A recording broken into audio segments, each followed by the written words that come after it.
রোজ রাতে বন্ধুরা কফি যদি এভাবে মাখো, তোমাদের স্কিনে যদি বলিরেখা ফাইন লাইন্স এসে যায়, স্কিন কালচে হয়ে গিয়েছে, স্কিনে কোনো জেল্লা নেই, অথচ ডেইলি স্কিন কেয়ার করো বা অনেক রকম রেমেডিস ইউজ করেছো, কোনোটাই কাজে দিচ্ছে না, তো আজকে আমার বলা পদ্ধতিতে কফিকে নিজেদের স্কিনে এইভাবে ব্যবহার করো। তোমাদের স্কিন যদি বয়সের তুলনায় ভীষণ ড্রাই থাকে বা স্কিনের মধ্যে একটা বয়স্ক ছাপ পড়ে গিয়েছে, স্কিন একদম ডাল থাকছে বা হঠাৎ করে কোনো অনুষ্ঠানে যেতে হবে, স্কিন কেয়ার করবে কি অ্যাপ্লাই করবে সেটা ভেবে পাচ্ছ না, তো কফিকে এইভাবে কয়েকটা জিনিস মিশিয়ে 7 দিন রাত্রিবেলা ইউজ করে দেখো। স্কিন থেকে বলিরেখা ফাইন লাইন্স দূর হওয়ার সাথে সাথে স্কিন গ্লো করতে শুরু করবে। তো এই জন্য একটা পরিষ্কার বাটি নেবে, এটা তোমরা প্রত্যেক দিন রাত্রিবেলা করে অ্যাপ্লাই করবে। এখানে আমি 1 চামচ কফি নিয়েছি, 2 টাকা পাতার একটা কফি দিয়ে 2 বার এই রেমেডিটা তোমরা করতে পারবে। তো 1 চামচ কফির মধ্যে আমি দিয়ে দিচ্ছি 1/2 চামচ মতো গোলাপ জল। গোলাপ জল আমাদের স্কিনের পিএইচ ব্যালেন্স বজায় রাখে, আর কফি স্কিনের মধ্যে রক্ত সঞ্চালনকে বাড়িয়ে দেয়। ব্লাড ফ্লো যখনই বেশি হবে তখনই কিন্তু আমাদের স্কিনে কোঁচকানো ভাব দূর হয়, স্কিন টান টান হয়। এর মধ্যে আমি দিয়ে দিলাম 5 থেকে 6 ফোঁটা মতো নারকেলের তেল। এবার এই 3টাকে খুব ভালো করে মিক্স করো। নারকেলের তেলের সাথে কফি মিক্স করে স্কিনে অ্যাপ্লাই করলে ডার্ক সার্কেল রিমুভ হওয়ার সাথে সাথে স্কিন থেকে ফাইন লাইন্স বলিরেখা দূর হয়, ব্ল্যাক প্যাচ দূর হয়। এর মধ্যে আমি দিয়ে দিলাম 1/2 চামচ মতো গ্লিসারিন। এখানে গ্লিসারিন ইউজ করতে হবে বন্ধুরা।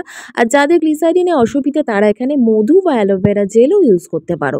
তবে গ্লিসারিন আমাদের স্কিনের ওপরের স্তরে নয়, ভিতরের স্তরে গিয়ে স্কিনকে নরম রাখে, ফাইন লাইন্স বলিরেখা বা বয়সের ছাপ যে কথাটা বলছি সেটা আসতে বাধা দেয়, আমাদের স্কিনকে নরম রাখে, প্লাম্পি রাখে। তো এই 4টে জিনিসকে খুব ভালো করে মিক্স করে যখন দেখবে একটা স্মুথ টেক্সচার রেডি হয়ে গেল, এটা একটা কন্টেনারে স্টোর করে রেখে দাও। ডেলি এটা তোমরা স্কিনের মধ্যে ব্যবহার করো। 7 দিনের মতো রেডি করে রেখে দাও, এটা নষ্ট হয়ে যাওয়ার কোনো ভয় নেই, এটা বাইরেই তোমরা রাখতে পারবে। একটা কন্টেনারে রেখে খুব ভালো করে থিক লেয়ারে প্রথমে মুখে অ্যাপ্লাই করে নেবে। তার আগে অবশ্যই কিন্তু তোমরা ফেস ওয়াশ দিয়ে মুখটা পরিষ্কার করে নেবে। এবার 5 মিনিট পর যখন দেখবে স্কিন বেশ টেনে নিয়েছে, 5 থেকে 10 মিনিট স্কিনে রাখার পর এইভাবে তোমরা ঘুরিয়ে ঘুরিয়ে ম্যাসাজটা করবে।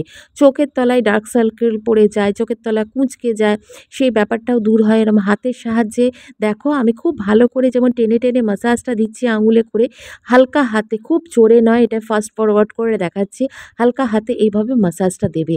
আর যাই ম্যাসাজটা করবে যেন বাইরের দিকে আপওয়ার্ড ডিরেকশনে হয় আর বাইরের দিকে হয়। দেখো টেনে টেনে ম্যাসাজ করার পর আমি এটা ভিজে টাওয়াল দিয়ে এভাবে চেপে মুছে নিচ্ছি। ভিজে টাওয়াল দিয়ে এই জন্যেই মুছে নিচ্ছি যাতে স্কিন থেকে যে ডার্ট পলিউশনগুলো বেরিয়ে এসেছে ম্যাসাজের পরে সেগুলো যেন একদম বেরিয়ে আসে আর স্কিনটা ডিপলি ক্লিন হয়। তো স্কিনটা খুব পরিষ্কার লাগছে। এবার তোমরা পছন্দের যে কোনো ময়শ্চারাইজার অ্যাপ্লাই করে নেবে। আজকের এই ছোট্ট ভিডিওটা একটু যদি ইউজফুল মনে হয় একটা লাইক আর অবশ্যই চ্যানেলটা সাবস্ক্রাইব করে রেখো। টাটা।